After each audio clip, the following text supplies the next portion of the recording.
첫 번째 뉴스입니다. 중국 폐배터리 활용 시장 2030년 18.5조 전망 시장 선점 분주.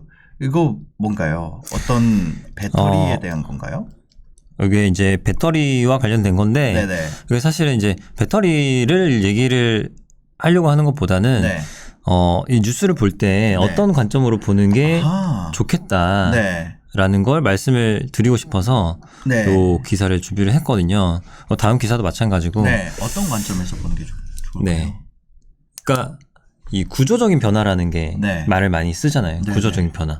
변화는 변화인데 구조적인 변화는 뭐냐? 구조적인 변화. 네, 구조적인 변화. 뭘 구조적인 변화라고 하냐? 네. 라는 거예요. 근데 제가 생각을 해봤는데 네. 이 구조적인 변화의 이게 포인트는 좀 더 확실한 변화. 그러니까 여러 그 요소들이 네. 딱딱딱딱 맞고 있는 느낌이 드는 그런 변화를 가리키는데 어떻게 딱 표현을 하기는 좀 애매해요. 네. 하지만 이 내용을 들으시면 뭔지는 정확하게 아실 거예요. 뭘까요? 궁금합니다. 자, 보세요. 네네. 이 폐배터리라는 건 전기차에서 배터리가 쓰이잖아요. 맞아요. 그러면은 쓰고 나면 어떻게 될까요? 폐기가 되겠죠. 폐기가 되겠죠. 네. 근데 이 폐배터리를 네. 재활용하고 재사용을 할 수 있어요. 네. 그렇죠? 그러면은 이 재활용하고 재사용하는 시장이 있을 텐데 재사용하는 업체도 있을 거고 있겠죠. 네, 그 업체들이 매출이 올라가게 되는데 네. 매출이 예를 들어 지금 100이라고 해봐요. 그러면은 앞으로 얼마까지 올라갈 거냐 했을 때 네. 여기에 대해서 얘기를 할 수 있어야 되거든요. 예측이 돼야 되는데 네네네.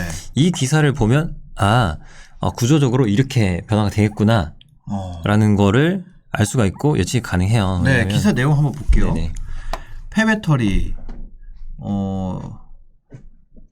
보면 중국 전기차 폐배터리 보고서가 나왔는데 재활용 시장 규모는 약 2조 6천억에서 2030년에는 18조까지. 네. 그렇죠. 거의 네. 한 8배?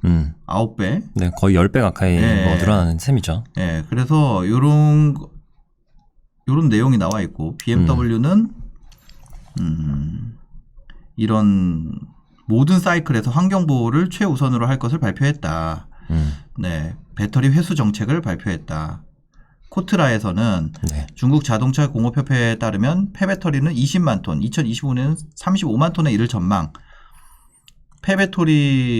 폐배터리의 재활용 기준이 없고 사업 모델도 아직 확립되지 않은 상황입니다. 기술 부족, 높은 원가, 배터리 회수 물류 등이 당면한 과제. 향후 정부 정책 방향은 제조사별로 형태와 크기, 구성 물질에 대한 기준을 마련해 업계의 표준화를 이루는데 중점을 둘 것이라고 알아봤습니다. 홍성환 기자님의 기사입니다. 네. 근데 이제 여기서 숫자를 보면 네. 2조 6천에서 18조까지 성장한다고 했잖아요. 네네. 이게 봤을 때 이게 왜 그렇게 성장한다고 하지? 이 근거가 뭐지라는 거를 생각을 해봐야 되거든요. 네네네. 근데 생각을 조금만 더 해보면은 이 전기차라는 게 네. 나온 지가 얼마 안 됐어요. 사실상. 그러니까 상용화돼서 네네. 막 소비자한테 팔린 거는. 그렇죠. 근데 이 지금 중국에서 전기차가 가장 많이 팔리거든요.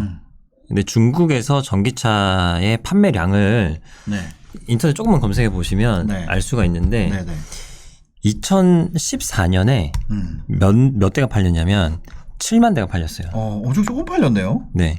그리고 2016년에 50만 대. 와. 그다음에 2020년에 136만 대. 네. 그리고 지금 2021년 11월에 기준으로 11월 기준으로 한 달에 몇 대 팔렸냐면 40만 대가 팔렸어요. 한 달에 40만 대. 네, 40만 대. 한 달에요? 네. 1개월에 40만 대.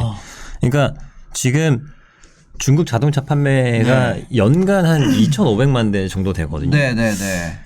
그러니까 40만 대면은 뭐 1년에 500만 대가 팔린 거잖아요. 팔리는 속도잖아요. 네. 그러면은 한 20%, 25% 정도가 전기차로 팔린다라는 거죠. 근데 이 배터리가 폐배터리가 되려면 시간이 얼마나 걸리냐 하는 게 중요하거든요. 보통 이제 뭐 보도 자료라든지 뭐 이런 기관에서 발표하는 자료를 보면 한 7년 정도라고 얘기를 해요. 7년 정도 쓰면은 바꿔야 된다. 네, 그렇죠. 네. 자, 그러면은 7년 전에 지금 그 폐배터리 시장은 네. 보면 7년 전에 전기차 시장이랑 페어링이 돼 있어요. 그러네요. 네, 그러니까 이렇게 가는 거죠. 예, 이렇게. 예. 그러면 이제 7만 대 시장이 지금 현재의 폐배터리 시장인 거죠. 네네네. 그러면은 이 7만 대가 30만 대, 50만 대, 뭐 지금 500만 대까지 올라올 거잖아요. 성장이 예측돼 있네요. 그렇죠. 네. 7만 대에서 500만 대까지 네네. 이게 올라갈 거잖아요. 네. 그러면은 지금 아까 이 기사에서 본 2.6조에서 네. 18.5조까지 올라간다라는 네. 것이 이거보다 더 올라가야 될 것 같은데? 그러니까. 라는 생각이 들잖아요. 네. 그러면 이거는 거의 확실하다라고 생각을 할 수가 있는 거죠. 네네. 더구나 이 지금 2.6조 중에는 기존의 그 스마트폰 배터리 같은 것들 네. 이런 것들도 포함이 돼 있거든요. 그래서 이 시장이 어마어마하게 커질 건데 네. 이 시장에서 그러면은 누가 어떤 회사가 이 시장을 선점을 하고 네. 선점을 이미 하고 있는 회사들도 있을 수 있어요. 폐배터리 관련된 네. 시장을. 네. 우리나라에도 뭐 내년 초에 폐배터리 관련된 회사가 하나 상장을 하더라고요. 네네. 근데 중국에는 이미 이런 회사들이 꽤 있는 편이고 성장이 중국 같은 경우는 전기차가 앞으로도 더 많이 팔릴 수밖에 없는 이유가 네. 이것도 기사를 조금만 검색해 보시면 나오는데 중국은 이 내연기관 그 차량 번호판을 네. 내주질 않아요. 아, 이제 더 이상? 네. 그래서 이 내연기관 차량 번호판을 받아야만 차를 살 수 있는데 네네. 이 경쟁률이 수백 대 1 막 이러다 보니까 전기차를 살 수밖에 없죠. 네네. 전기차는 보조금도 주지. 그리고 뭐 기름값도 덜 들지. 네네네. 그러니까 전기차를 이제 계속 육성을 하는 그런 상황입니다. 그럼 이런 폐배터리 관련된 이런 회사들이 앞으로 또 이것도 기존 배터리 업체에서 하는 거는 매출 비중이 적을 수 있으니까 요거를 좀 전문적으로 하는 회사들을 좀 글로벌리 찾아볼 필요는 있겠네요. 네. 요거는 근데 요거 같은 경우는 이제 막 나오는 산업인데 이런 것들 중에 상장사가 있어요? 있어요. 아, 있어요? 네. 폐배터리 상장사 있다고 합니다. 우리나라에도 있나요? 우리나라에도 지금 이 관련된 사업을 하려고 하는 회사들은 몇 개 있긴 네네. 하고 이 기존에 하고 있는 회사도 있어요. 근데 이제 규모가 작죠. 왜냐하면 기존에는 스마트폰 배터리 쬐까만 거 네네. 하나잖아요. 근데 자동차는 배터리 하나가 400kg, 500kg 되거든요. 네네. 사이즈 자체가 다르기 때문에 폐배터리 시장. 그러니까 성장을 우리가 이제 예측하려고 할 때 네. 어떤 변화가 생기는데 그 변화가 어떤 근거가 어느 정도 되냐라는 네. 거를 생각할 때 이건 구조적으로 이렇게밖에 될 수 없다라는 네네. 거를 알 수가 있죠. 알겠습니다. 네, 그 호롤롤로님이 인선 ENT 말씀 주셨는데 인선 ENT도 관련된 사업 진출을 네. 했다고 얼마 전에 기사가 나왔더라고요. 네. 에코프로도 있고 뭐 그렇다고 합니다. 코스모 화학, 코스모 화학도 폐배터리라던데. 하여튼 그렇습니다. 특정 뭐 종목을 하지는 않으니까요, 저희가. 다음 뉴스도 한번 살펴보겠습니다. 50년 뒤에 생산 인구가 반토막 난다. 인구 절벽이 가시화. 이것도 네. 제가 이제 폐배터리 뉴스에서 말씀드리려고 했던 어떤 네. 구조적인 변화. 이것도 구조적인 변화라는 거죠. 그렇죠. 네. 구조적으로 이렇게밖에 될 수 없다라는 네. 거죠. 그러니까 예측하기 가장 쉬운 형태입니다. 투자자로서. 네네. 지금 보시면 그 연령별 인구 구조가 나와 있죠. 네. 이 이제 추정을 하는 건데 이 추정을 뭘로 하느냐. 네. 그거 되게 쉬워요. 어떻게 뭐가 그러니까 지금 보면은 2070년까지 네. 인구가 나와 있잖아요. 네. 이렇게. 네. 근데 이걸 어떻게 추정하느냐. 결국에는 네. 생산이라고 하면 안 되고 출산. 네. 출산되는 사람이 몇 명이냐. 네네. 사망하는 사람이 몇 명이냐. 네네. 이 두 가지만 있으면 되거든요.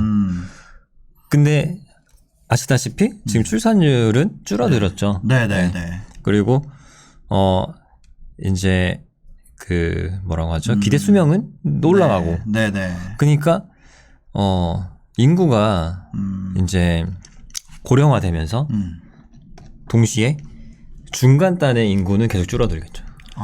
네. 근데 이 중요한 부분은 뭐냐면 네네. 생산 가능 인구라는 게 있어요. 생산 가능 인구. 네. 그러니까 보통은 이제 통계학적으로는 15세부터 네. 뭐 60세까지 64세인가 어쨌든 네. 그 인구 사이를 이제 생산 가능 인구라고 하는데 네네. 이 생산 가능 인구가 실질적인 경제를 뒷받침하고 지지하는 역할을 하는 노동력이잖아요. 네네. 그런데 이 부분이 줄어든다라는 것은 되게 이제 경제 규모가 쪼그라들 수 있다. 15세에서 64세 인구가 줄어든다는 네, 것. 네. 근데 그러면은 이 15세에서 64세 사이의 인구가 네. 앞으로 어떻게 될 거냐 하는 거를 우리가 알 수 있냐? 할 수 있죠. 왜냐면은 15년 전에 출산율을 보면 되니까. 네네네. 그리고 그러니까 앞으로는 과거 15년간의 출산율을 보면은 네. 미래 15년을 볼 수가 있다는 뜻이잖아요. 네. 그죠. 근데 지금 생산 가능 인구가 작년 2020년에 네. 정점을 찍어버렸어요. 그래서 이거는 갑자기 20세 되는 청년들이 막 생겨나지 않는 한은 네. 이게 줄어들 수밖에 없어요. 줄어들겠죠. 지금. 예. 이 얘기는 뭐냐면 이 취업을 하려고 하는 사람들은 네. 줄어들고 그 대신 이 산업 규모는 바로 줄어들지는 않잖아요. 네. 우리나라 자체가. 네. 그러면은 생산을 해야 되는 네. 그런 상황. 그러니까 일자리는 있는데 그 사람이 부족한 그런 네. 상황이 생길 수 있다는 거예요. 어. 근데 이게 20년 전에 네. 똑같은 이제 사례가 있었어요. 어떤 사례인가요? 일본에서 똑같은 그림을 보였어요. 네. 그러니까 일본은 20년 전에 생산 가능 인구가 정점을 찍고 떨어지기 네. 시작했거든요. 네네. 그래서 이제 그 일본의 사례를 보면 우리나라가 산업적으로 어떻게 변해 갈지를 알 수가 있는 거죠. 네. 그래서 일본을 이제 반면 교사로 삼아서 뭔가 산업 구조를 이제 그 노동 집약적인 그런 구조에서 좀 네.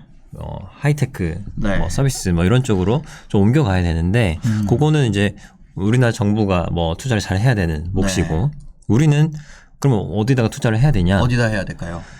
대표적으로 이런 상태에서 생각해 볼 수 있는 게 있어요. 뭐냐면 아까 말씀드렸듯이 구직자와 네. 구인 회사가 네. 있잖아요. 네. 요거는 결국에는 수요와 공급이거든요. 그죠. 수요와 공급이 달라진다는 얘기는 네. 가격이 달라진다는 얘기예요. 네. 네. 이 사회에서 발생하는 가격. 네. 그럼 지금은 이제 구인 구직 플랫폼들 이런 것들이 많이 생겼잖아요. 맞아요. 온라인에. 네. 그러면은 구인 구직 플랫폼에서 누가 돈을 내냐 하는 부분인데 구인 구직 플랫폼에서 돈을 취직해 보신 분들은 아실 거예요. 누가 돈을 내는지. 회사에서 내잖아요. 그렇죠. 회사에서 네. 냅니다. 네. 그거는 뭐 다 마찬가지인데 네. 회사에서 돈을 내요. 그 이제 광고를 하는 개념이잖아요. 네. 돈을 내는데 그 광고비가 계속 올라가요. 네. 그래서 실제로도 일본에서 그 광고비가 계속 올라갔어요. 네. 네. 근데 이제 광고비라는 걸 이제 생각을 해보시면 광고비는 돈이 드는 게 아니거든요. 그쵸. 그렇죠. 내가 광고 한 개 받다가 한 개 더 받는다고 해서 네. 돈을 뭐 2배로 내야 비용을 써야 되는 게 아니기 맞아요. 때문에 네. 그게 다 이익으로 남을 수가 있어요. 그래서 되게 좋은 비즈니스인 거죠. 네. 장기적으로 봤을 때. 네. 그래서 구인 구직 플랫폼을 하는 회사들 중에서는 앞으로 장기적으로 굉장히 호의적인 그런 시장이 네. 펼쳐질 가능성이 높다라는 거죠. 그래서 이런 인구 구조, 그러니까 여기도 구조라는 말을 쓰는데 인구 구조적인 변화. 이렇게. 구조적인 변화. 네. 이거는 인건비 올라갈 수밖에 없을 것 같아요. 이렇게 되면은 계속 그렇죠. 인건비가 사람이 적어지니까 인건비 올라가고. 그죠. 원티드 랩, 사람인 HR, 윌비스, 링크드인도 있죠. 네. 보면은 이제 저도 여기서 김현주 대표님이랑 하면서 느낀 건데 네.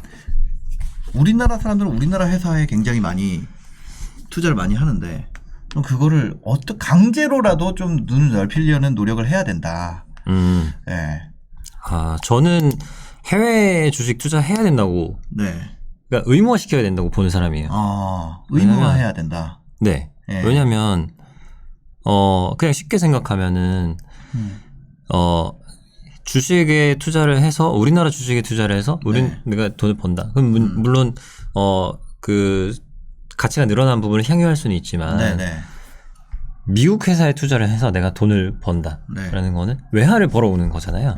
그렇죠. 미국의 어떤 부가가치를 내가 갖고 오는 개념이잖아요. 이건 애국이거든요. 나라를 이제 돈을 벌리는 일이 될 수도 있고. 그래서 해외 투자를 적극적으로 해서 맞아. 그러니까 미국이 우리나라가 크게 성장할 때 이제 미국이 부를 많이 갖고 갔잖아요. 금융 선진국들이. 근데 우리도 개발도상국들 이런 이제 좋은 회사들에 투자를 많이 해야 되고 거기서 이제 돈을 벌어와야 됩니다. 맞아요. 해외 투자 시장이 커질수록 사실 방송하기도 편하죠. 우리나라 주식은 이게 작아가지고 얘기 잘못하면은 막 호가에 영향 미치고 이러니까 여튼 그런 인건비 상승 때문에 그런 것 같아요. 이게 어떻게 보면은 인구가 줄어서 인구가 줄어든다. 인건비 올라가면 근데 그런 해외 이민도 많아지지 않을까요? 우리나라로 오려고 하는 수요도. 우리나라 오려고 하는 수요예요. 그런 것도 있어요. 그런 그러니까 동남아에서는 우리나라로 오면 그러니까 이제 해외 노동자들 많잖아요.